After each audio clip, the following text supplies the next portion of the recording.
it is time for the entertainment news, and we start up with this one. Beautiful Nubia calls out Yinka Ayefele. Veteran folk musician Beautiful Nubia has accused gospel singer Yinka Ayefele and fast-rising act BBO of copying the melody of his 1997 classic 7 Lives. Taking to his ex-formerly Twitter account, the singer born Segun Akinlolu alleged that both artists used the core melody of his song without permission, credit, or licensing. Beautiful Nubia referenced Yinka Ayefele's 2012 track My Faith in God, Igbagbo, claiming it was the first instance of the alleged infringement. According to him, more than a decade later, BBO's 2026 release, Amin, follows the same melodic pattern drawn from 7 Lives, and I quote, "There was Yinka Ayefele with My Faith in God, Igbagbo in 2012, and now someone called BBO with Amin this year.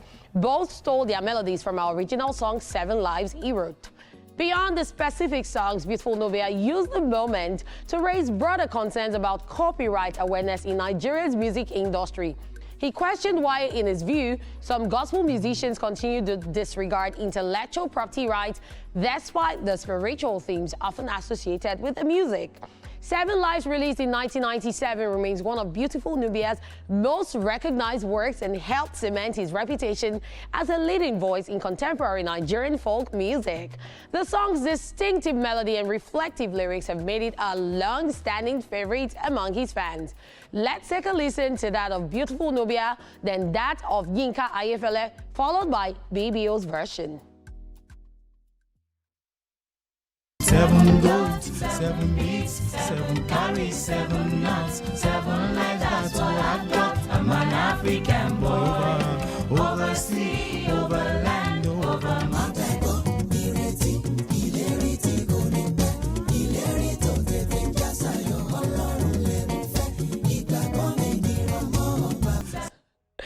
As of the time of filing this report, neither Yinka Ayefele nor BBO has issued a public statement addressing the allegations.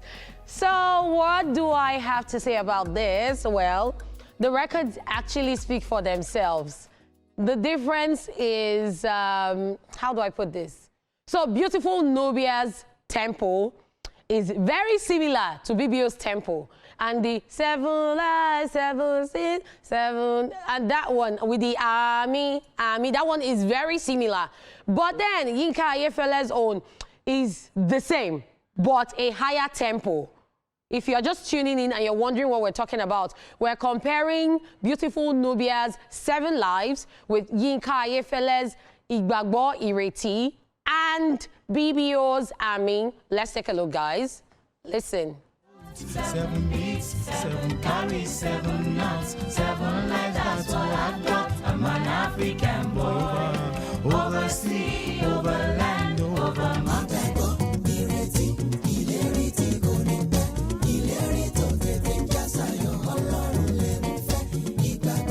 What do I have to say about this? Well, BBO and Yinka Ayefele have not said anything, but now that Beautiful Nubia has stated his case, I'm just going to keep my fingers crossed and see what they have to say before it turns to a legal case, because in a way it's kind of glaring that they're all very similar. And of course, Beautiful Nubia's own came out first, and then years later we had Yinka Ayefele's own, which was more like a faster tempo and the voice was faster.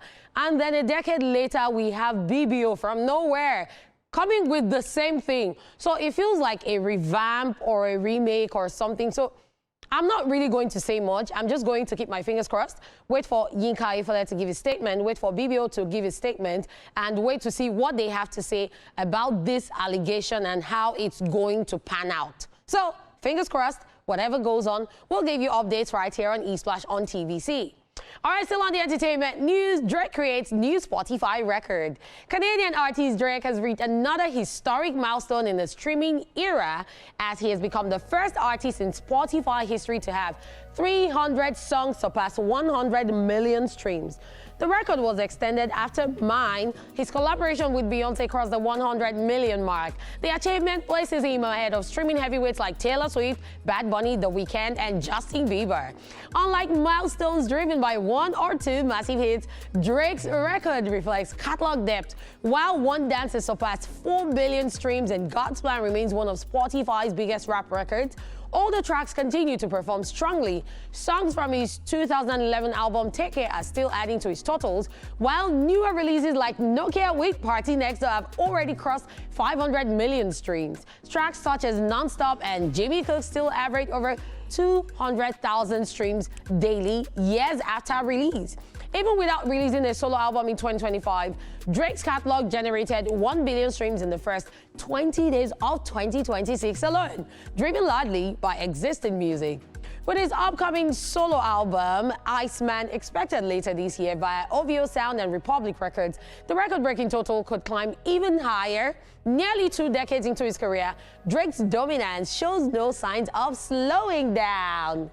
This is pretty amazing, I must say. So, there's a difference between, yes, the records speak for themselves and bragging rights. Drake actually has both records speaking for themselves and bragging rights, because how do you explain the fact that even his past records are still getting 200,000 streams daily? Amassing all of that in just one day. And then at the beginning of the year, in 20 days without releasing any new sound or song or even project, he amassed 1 billion streams in 20 days of 2026. That is really massive, and that just comes to show that no matter what happens, Drake's music is going far. It has put its stand and it is here to stay. So no matter what they say about Drake, what they try to do, Drake's music is Drake's music, and I hope that people can begin to separate the music from the artist. I understand that, yes, this is the person that sang the song, but if you like a song and you cancel the owner of the song, stick to the music. Just listen to the music for whatever it inspires you about or to do, okay? So yes, congratulations to Drake on this new record he has created on Spotify. Now, moving on to people gushing about still on good news. Jonathan Majors cries over Megan Good's support. Jonathan Majors has shown his emotional side again, and this time he did while speaking about the support he received from his wife, Megan Good. During his assault and harassment trial, credited her with standing by him through one of the most difficult periods of his life. During a recent appearance on the podcast For the Fellas, the actor broke down in tears as he described Good's presence throughout the legal proceedings. He praised her unwavering loyalty and said she consistently showed up for him in the ways he needed most, referring to her as his everything. Just so you know, Jonathan Majors and Megan Good got married in 2025, following a relationship that began in May 2023. Their engagement was publicly confirmed in November 2024. She supported Majors during his 2023 trial, stemming from allegations that he assaulted and harassed his ex-girlfriend in March of that year. He was ultimately found guilty of 1 count of misdemeanor, 3rd-degree assault, and 1 count of 2nd-degree harassment in connection with a domestic dispute. Jonathan Majors avoided jail time and was instead sentenced to complete 12 months of counseling in Los Angeles. In his latest remarks, the actor reflected on the emotional toll of the trial and emphasized the importance of having a strong support system during challenging times. So, I really have a lot to say about this, but I'm just going to summarize it into 2 or 3 statements. And what am I going to say? First of all, it's always good to have great support system. Jonathan Majors had Megan Good. Through the period he was going through a lot of people canceled him. A lot of people were staying away from him. People even said, oh, you don't want to be seen with him. He is in court for this and that. He lost a lot of friends. He lost a lot of deals. But at the end of the day, Megan Good was there for him. She was his support system. She was a good woman, and she stood by him. And now they are married. So there is nothing like having a great support system. On the other hand, I'm going to say that there is also nothing like believing in yourself, because no matter what happens, no matter what life throws at you, if you do believe in yourself, things will get better in the long run and things will be good at the end of the day. And yes, I saw some comments, people saying, why is he being so dramatic? Why is he being emotional? Please let the man cry. If that is how he let out his emotions, then allow him to experience it, okay? You don't know what he's been through. You don't know what he has experienced with his partner, Megan Good, and you don't know how his life is. But for him to express himself so emotionally, it means a lot and it says a lot, okay? And that's all we can take on the entertainment news, guys. Please stay put because Socialville is coming back after the break, and trust me, you don't want to miss what's next.